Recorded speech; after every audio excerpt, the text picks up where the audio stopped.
ഈ സാധാരണ സഹാക്കൾക്ക് ഈ നോക്കുകൂലി എന്ന് പറയുന്നത് അവരുടെ അവകാശമാണ്. അവർക്ക് ഈ നോക്കുകൂലി കൊടുക്കാനുള്ള ഒരു മാർഗം ഹായ് ഫ്രണ്ട്സ്, ഉണ്ടാക്കണം. എല്ലാവർക്കും നമസ്കാരം. കഴിഞ്ഞ ദിവസം ഞാനൊരു ലൈവ് പോയിട്ടുണ്ടായിരുന്നു. നമ്മുടെ മറ്റേ ജയിൽ പുള്ളികൾക്ക് ശമ്പളം കൂട്ടിയതിന്, വേതനം കൂട്ടിയതിനെ കുറിച്ച് പറഞ്ഞപ്പോൾ അപ്പോൾ കുറേ അടിമക്കണ്ണുകളുണ്ടല്ലോ. നമ്മൾ എന്ത് സഖാക്കന്മാർ, നമ്മുടെ പിണറായിയും സംഘവും എന്ത് ചെയ്താലും അതെല്ലാം ശരിയാണ് എന്ന് പറഞ്ഞിട്ട് ന്യായീകരിക്കാൻ വേണ്ടി കുറേ പേര് വരും. കഴിഞ്ഞ ദിവസം ഏഷ്യാനെറ്റ് ചാനലിലെ മറ്റേ ഒരു ചർച്ചയുണ്ടായിരുന്നു. അപ്പോഴും അതിലൊരു സഖാവ് വന്നിട്ടുണ്ട് അത് ന്യായീകരിക്കാൻ വേണ്ടി. അവർക്ക് അത്രേ കിട്ടുള്ളൂ, അവർക്ക് സമയം കൂടുതലാണ് പണിയെടുക്കുന്നതിന്, അവർക്ക് ഓവർ ടൈമില്ല, അങ്ങനെ പിന്നെ അവരുടെ വീട്ടിലേക്കാണ് പൈസ പോകുന്നത്, അങ്ങനെ കുറേ കാര്യങ്ങൾ പറഞ്ഞിട്ട് വന്നിട്ടുണ്ടായിരുന്നു. അപ്പോൾ പിന്നെ എന്നോടും കുറേ പേര് ലൈവിൽ പറയുന്നുണ്ട്, നിനക്ക് എന്തറിയാം, 60% പുറത്ത് പോകും, ഇവർക്ക് ആകെ 20% കിട്ടുള്ളൂ, ഈ കിട്ടുന്നതിൻ്റെ പകുതി പോലും ഇവരുടെ കയ്യിൽ കിട്ടില്ല, ഇവരുടെ കയ്യിൽ കിട്ടണ്ട, എന്തിനാ ഇവരുടെ കയ്യിൽ കിട്ടുന്നത്? അതാണ് നമ്മുടെ വിഷയം. ഇവർക്ക് ശമ്പളം കൂട്ടിക്കൊടുത്തത്, അതായത് ഈ പ്രതികൾ എന്തെങ്കിലും കുറ്റം ചെയ്താൽ ഇവർക്ക് പിഴ ഈടാക്കുന്നുണ്ട്. ആ പിഴ ഈടാക്കാൻ ഇവരുടെ പണവും ഇല്ലെങ്കിൽ അതുപോലും അതിനും കൂടിയിട്ട് വേണ്ടിയിട്ടാണ് ഈ പൈസ എന്നൊക്കെയാണ് ഇവരതിന് കാരണം പറയുന്നത്. ഇവരൊരു തെറ്റ് ചെയ്തിട്ടുണ്ടെങ്കിൽ ഇവരുടെ വീട് വിറ്റിട്ടോ അല്ലെങ്കിൽ ഇവരുടെ കാര്യങ്ങളോ അല്ലെങ്കിൽ ഇവരുടെ കയ്യിൽ നിന്ന് എടുത്തിട്ട് അടയ്ക്കട്ടെ. അല്ലാതെ നമ്മുടെ നികുതി പണത്തിൽ നിന്ന് ജോലിയെടുത്ത് ആ പൈസ തിരിച്ച് കോടതി കെട്ടാനുള്ള സൗകര്യം കൂടി ഇവർ ചെയ്ത് കൊടുക്കുകയാണോ? അതൊക്കെയാണ് ഇവർ കാരണം പറയുന്നത്. അപ്പോൾ നമുക്ക് നമ്മുടെ കമാൽ പാഷ സാറിന് വീഡിയോ ഇട്ടു. ആ വീഡിയോൻ്റെ താഴെയും ഇവർ കുറേ കാര്യങ്ങൾ പറഞ്ഞുകൊണ്ടിരിക്കുന്നുണ്ട്. അപ്പോൾ ആ വീഡിയോയുടെ കുറച്ച് പ്രസക്ത ഭാഗങ്ങൾ മാത്രം ഞാൻ വയ്ക്കാം, എന്നിട്ട് ബാക്കി നമുക്ക് ഇതിനെക്കുറിച്ച് സംസാരിക്കാം. സഖാക്കന്മാർ, അതായത് ഈ അടിമ സഖാക്കന്മാരുടെ, എല്ലാ സഖാക്കന്മാരെന്ന് പറയാൻ പറ്റില്ല. നമ്മൾക്കും അറിയുന്ന നല്ല സഖാവ് ഉണ്ടായിരുന്നു. നമ്മൾക്കും ഇതിലൊരു ഈ CPM നമുക്കൊരു ചായ്വ് ഉണ്ടായിട്ട് തന്നെയാണ് ഇത്രയും കാലം നടന്നത്. പക്ഷേ ഇവർ ഈ ചെയ്യുന്ന തെണ്ടിത്തരത്തിന് നമ്മൾ ആരെങ്കിലും എന്തെങ്കിലുമൊക്കെ പ്രതികരിക്കണ്ടേ? അപ്പം അത് പ്രതികരിക്കാതെ ഈ അടിമക്കണ്ണുകൾ ഇപ്പോഴും ന്യായീകരിക്കുകയാണ് ഇത് ചെയ്തതിന്. കാരണം 60% കിട്ടുള്ളൂ, 20% കിട്ടുള്ളൂ, അവർ കുടുംബത്തിന് കാണാതിരിക്കുകയല്ലേ, വീട് കാണാതിരിക്കുകയല്ലേ, അവർക്ക് തിരിച്ചറിഞ്ഞാൽ എന്താണ് ഭാവി എന്നൊക്കെ പറഞ്ഞിട്ട് ഇതിനെ ന്യായീകരിച്ചുകൊണ്ടിരിക്കുകയാണ്.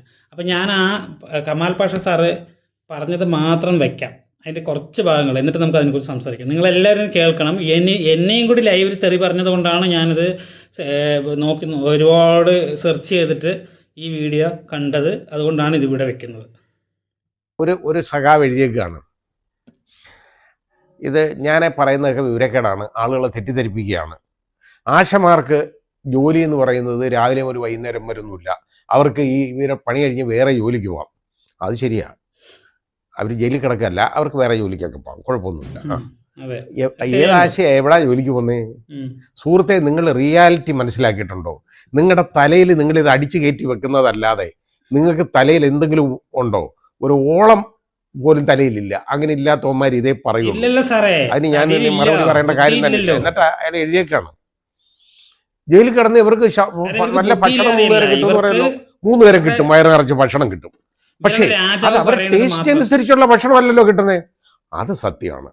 അവരുടെ ടേസ്റ്റ് അനുസരിച്ച് ഇനി സ്വിഗ്ഗി സൊമാറ്റോ എന്നൊക്കെ ഓർഡർ ചെയ്ത് അവർക്ക് ഫുഡ് ഏതെങ്കിലും നല്ല വലിയ ഹോട്ടലുകളിൽ നിന്നൊക്കെ വാങ്ങിച്ചു കൊടുക്കണം. ചിലപ്പോൾ ശരിയായിരിക്കും, ചിലർക്ക് ഇതേപോലെ കോഴി ചുട്ടത്, അൽഫാം മുതലായിട്ടുള്ള സാധനങ്ങളൊക്കെ കിട്ടുന്നുണ്ടെങ്കിൽ അത് ചിലപ്പോൾ ജയിലിൽ കാണത്തില്ല. അതവർക്ക് പുറത്തുനിന്ന് വരുത്തി കൊടുക്കണം. അങ്ങനെ ചെയ്യണം. ശരിയാണ്, നിങ്ങളുടെ അഭിപ്രായം ശരിയാ. എന്തായാലും നല്ല ഒന്നാന്തര സഖാവാണ് നിങ്ങൾ, അത് മനസ്സിലായി. നിങ്ങൾ ഇത് ഈ ഭരണകൂടത്തിന് പറ്റിയ സഖാവ് തന്നെ. ഇതുപോലെ നമ്മുടെ നാട്ടിലുള്ളതെന്ന് ആലോചിച്ച് എനിക്ക് ലജ്ജ തോന്നുന്നുണ്ട്. കൊടുക്കണം. എന്നിട്ട് വേറെ ഒരാളെ സഖാവ് എഴുതിയേക്കുന്നത് ഇത് അവരുടെ വീട്ടുകാർക്കെങ്കിലും ഉപകാരപ്പെടത്തില്ലെന്ന്.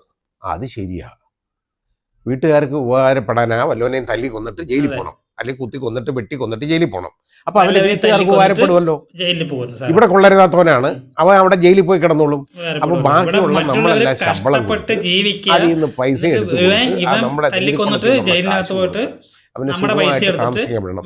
ഇതൊക്കെ പറയുന്നവന്മാരുടെ അടുത്ത് മറുപടി പറയേണ്ട കാര്യമില്ല. ജയിലിൽ കുടുംബജീവിതം ഇല്ലല്ലോ എന്ന് എഴുതിയിട്ടുണ്ട്. അതും കൂടെ ഉണ്ടാക്കി കൊടുക്കണം, അതാ വേണ്ടത്.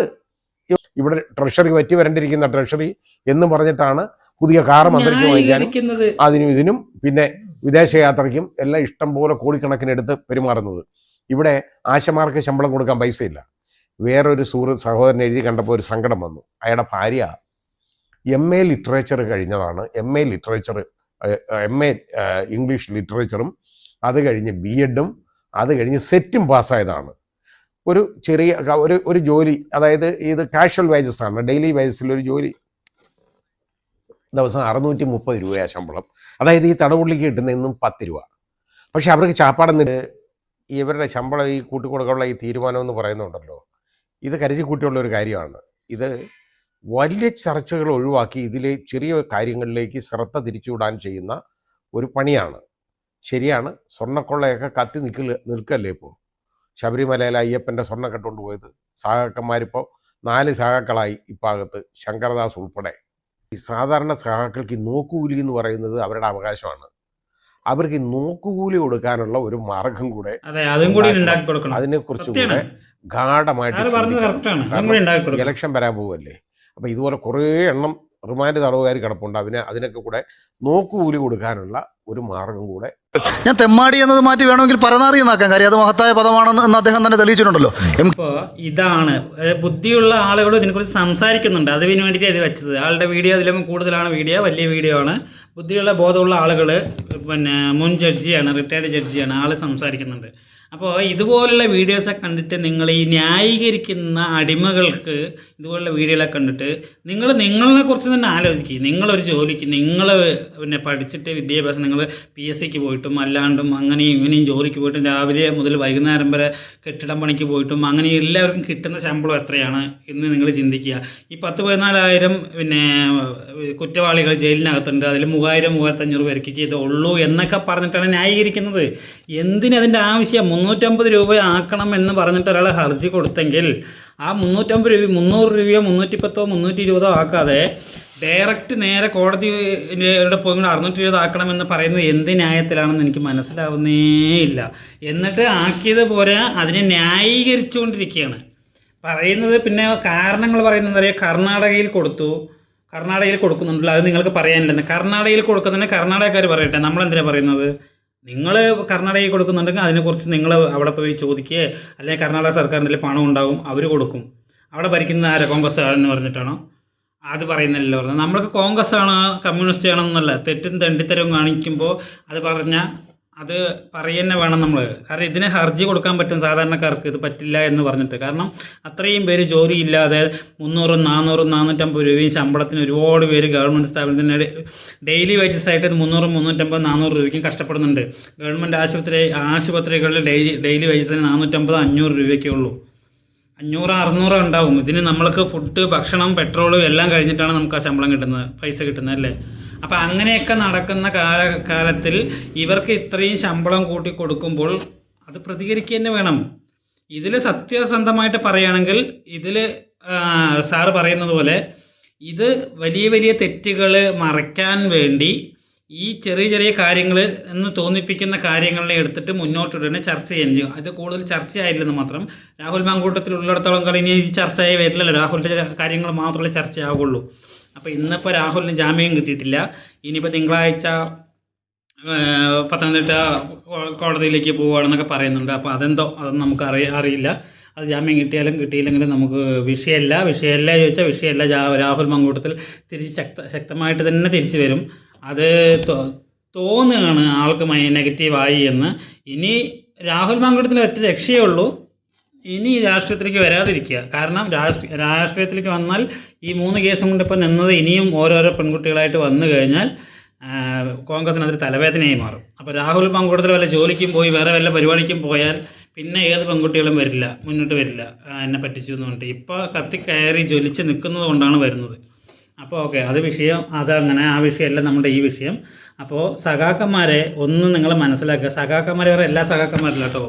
തീട്ടങ്ങൾ ന്യായീകരിക്കുന്ന ന്യായീകരണ തൊഴിലാളി ഇവരെന്ത് പറഞ്ഞാലും അത് ആ അക്ഷരം പ്രതി ശരിയാണ് എന്ന് പറഞ്ഞ് ന്യായീകരിക്കാൻ വരുന്നവരോടാണ്. ന്യായീകരിക്കാൻ വരരുത്, മോശമാണ് നിങ്ങൾക്ക്. കാരണം നിങ്ങളുടെ വീട്ടിൽ എല്ലാവരും ഇല്ലേ ജോലിക്ക് പോകും, നിങ്ങളും പണിക്ക് പോകുന്നവരല്ലേ. നിങ്ങളുടെ കളി എന്ത് മികച്ചതാണ് ഈ ഒരു കൊലയാളികളും ഇവർക്കും ശമ്പളം കൂട്ടി കൊടുത്തിട്ട് അതൊക്കെ ഒരു ന്യായീകരണമാണോ? അത്രേ എനിക്ക് പറയാനുള്ളൂ.